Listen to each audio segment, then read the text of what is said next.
Salut tout le monde et bienvenue dans cette toute nouvelle vidéo où je vous présente les 10 thrillers de ma pile à lire qui me tentent le plus. Je vous ai fait ça avec les petites romances et je me suis dit que j'allais faire ça avec quand même pas mal de thèmes de ma bibliothèque parce qu'avec 400 bouquins dans ma palle, autant vous dire que j'ai de quoi vous présenter en matière de bouquins des petits trucs sympas.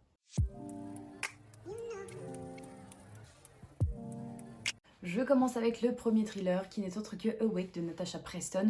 Vous savez que j'ai lu La Cave et que c'était un total coup de cœur pour moi. J'ai lu un autre roman d'elle, je sais plus comment ça s'appelle. Je crois que c'est Le Week-end, même si j'avais un petit peu moins adhéré, la plume restait autant addictive. Et là, je m'étais acheté le dernier que je n'avais pas lu, qui n'est autre que Awake. Ici, on va suivre une jeune fille qui s'appelle Scarlett. On sait qu'à 4 ans, elle a failli mourir, je crois, dans un incendie. Ouais, dans un incendie. Et des années plus tard, je crois que c'est à l'âge de 16 ans qu'on la suit. En fait, elle vit vraiment en mode normalement, quoi. Tout se passe bien, elle est dans sa famille, elle est dans son école et tout. Et un jour, il y a un nouveau mec qui arrive dans son lycée. Et il est pas mal intrigué par elle en fait. Et il va tout simplement essayer de se rapprocher d'elle. Et puis, elle va être un petit peu fascinée parce qu'il est vachement décalé par rapport à d'autres élèves qu'elle a pu rencontrer dans son lycée. Et bah forcément, elle est intriguée, donc elle va s'en rapprocher également. Mais lui, derrière, la connaît plus qu'il ne devrait.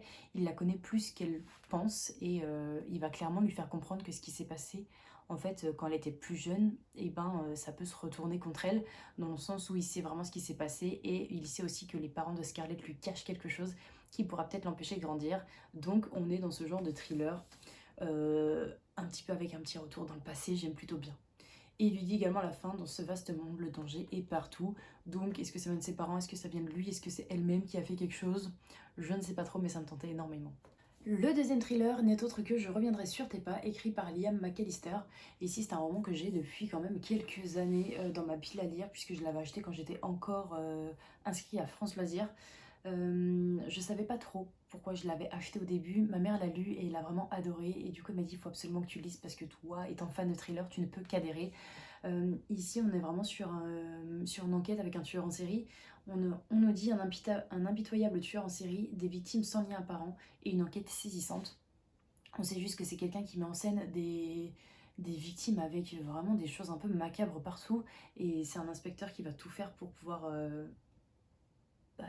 tout simplement trouver l'assassin, le petit tueur en série. Il est pas long parce qu'il fait 300 pages en vrai seulement. Je pensais qu'il allait être vachement plus long. Mais voilà, et en plus c'est écrit assez gros, donc c'est plutôt pas mal. Donc voilà, un petit tueur en série, je me dis que ça fait toujours du bien dans les thrillers, et celui-là ça fait quelques années qu'il est dans ma pile à lire, donc pourquoi pas le ressortir. Troisième thriller à vous présenter, c'est un Lisa Jewell qui n'est autre que Ils sont chez nous. Ici, on va suivre en fait une histoire un petit peu macabre, étant donné qu'on est sur une scène un petit peu, on ne sait pas si c'est criminel ou pas, mais les policiers arrivent dans une scène où, dans une maison où il y a 3 cadavres et un bébé abandonné, et ils ne savent pas si c'est un suicide collectif ou pas, ou si c'est un meurtre. Bref, en attendant, ils ont du mal un petit peu à régler la situation, ils ont du mal à trouver vraiment ce qui se passe pour cette affaire. Et puis des années plus tard, le jour de ses 25 ans même, Libby, le bébé qui a été abandonné du coup des années auparavant, hérite de cette maison et elle va tout faire pour retrouver, on va dire, ses origines, pour savoir vraiment ce qui s'est passé. Donc on va suivre une enquête. On va suivre une enquête qui a l'air vraiment vraiment sympa. J'aime beaucoup les retours en arrière, tout ce qui est origine et tout. Je trouve que c'est vraiment des thrillers qui sont haletants. Donc j'espère pouvoir le découvrir cette année. Lisa Jewell, c'est une romancière que j'ai commencé seulement à lire, je crois, fin d'année dernière. Et j'ai plutôt bien aimé sa plume. Donc pourquoi pas avec un petit livre à double temporalité, peut-être. Celui-ci, c'est un roman que je vous ai présenté notamment avec mes 10 livres les mieux notés de Livre Addict, et j'en entends beaucoup beaucoup parler. Il s'agit de Entre deux mondes d'Olivier Norek. Donc ça, c'est un roman vraiment que j'ai envie de lire cette année. Je pense que je suis en train de vous tourner une vidéo en fait avec mes 3 meilleures lectures, dans le sens où 3 meilleures lectures les mieux notées sur Livre Addict, et je pense que celui-là va clairement en faire partie parce qu'il me tente énormément. Je sais juste qu'ici on va suivre Adam qui a découvert qu'en France, qui a découvert en France un endroit où on peut tuer sans conséquence. Je sais qu'il y a vraiment une connotation, je sais qu'il y a une métaphore dans ce roman par rapport à autre chose. J'ai pas envie de me replonger dedans à savoir quoi, parce que c'est un roman qui a bouleversé de nombreux lecteurs. Et voilà, j'ai vraiment envie de le découvrir. Il n'est pas si long que ça parce qu'il fait 360 pages, donc pourquoi pas le tenter cette année. En tout cas, j'espère. Et voilà, c'est un roman qui a fait pas mal pleurer de personnes, donc ça me tente. J'ai envie de lire également Hunter de Roy Braverman. Ici, on nous dit juste si vous croisez sa route, ne vous arrêtez surtout pas.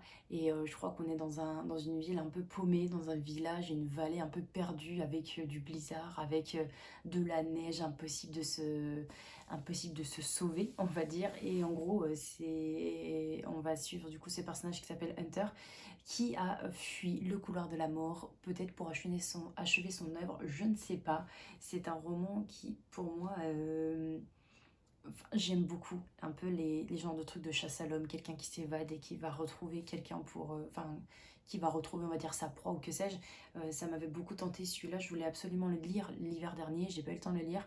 Mais j'ai vraiment envie de lire ce genre de roman où il fait froid, où vous vous sentez un petit peu isolé en période hivernale, quoi. Parce que j'ai envie de le lire sous un plaid avec un chocolat chaud et de me dire oui, j'ai peur que la personne elle vienne à côté de ma porte d'entrée, voyez-vous. Donc voilà, j'aimerais beaucoup le lire. Malheureusement, j'ai pas vu énormément d'avis passer dessus, voire aucun.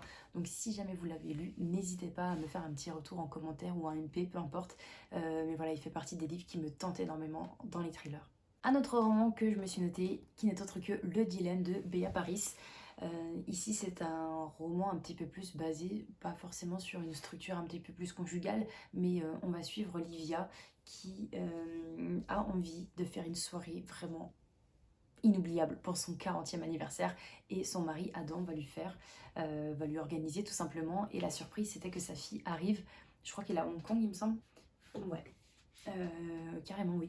Elle est à Hong Kong, et en gros la surprise c'était que sa fille devait prendre l'avion pour pouvoir venir à l'anniversaire de sa mère, mais, euh, mais voilà, sa mère ne le sait pas.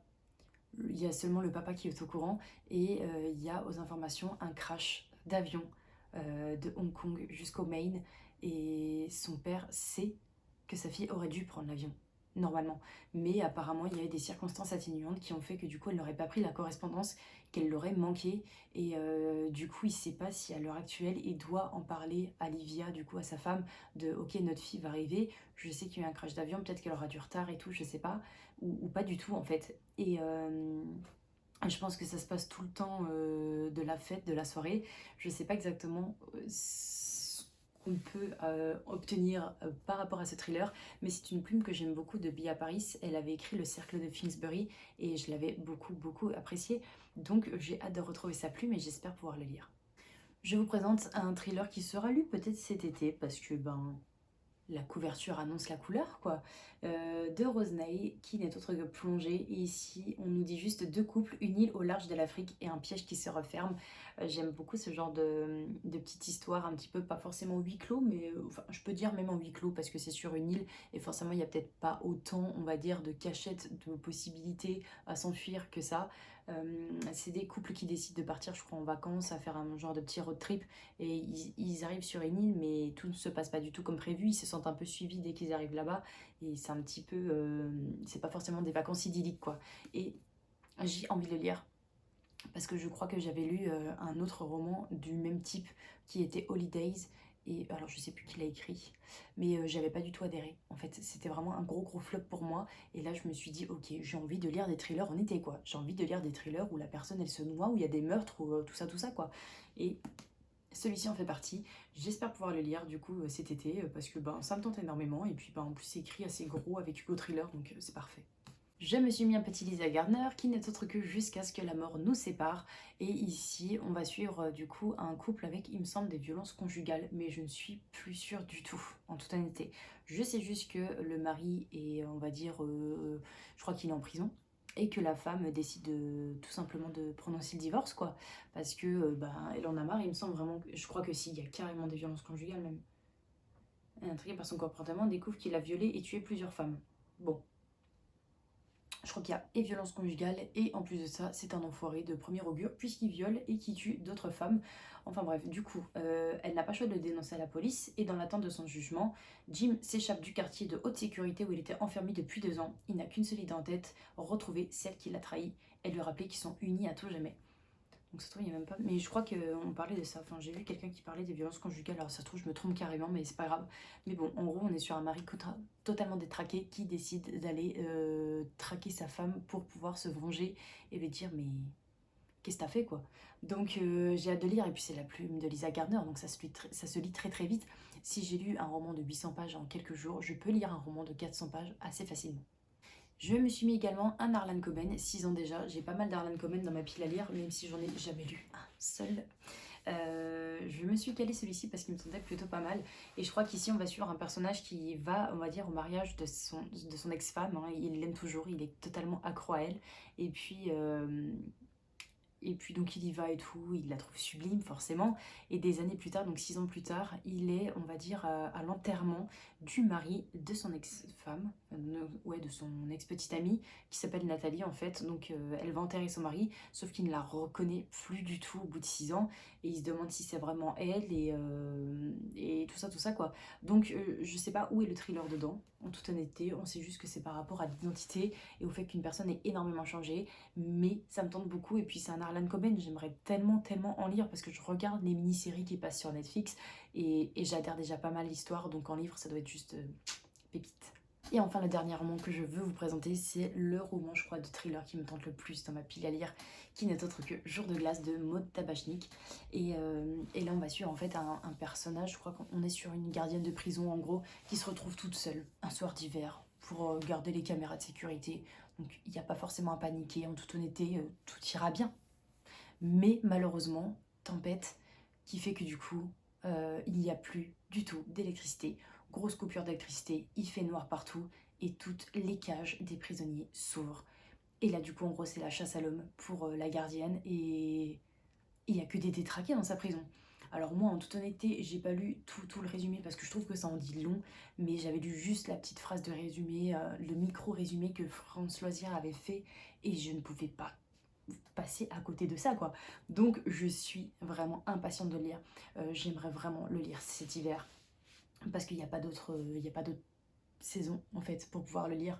Et entre celui-ci et c'était quel l'autre Hunter, on est un peu dans les genres de même dans le même schéma de personnes qui sortent de prison et qui essayent de retrouver une proie.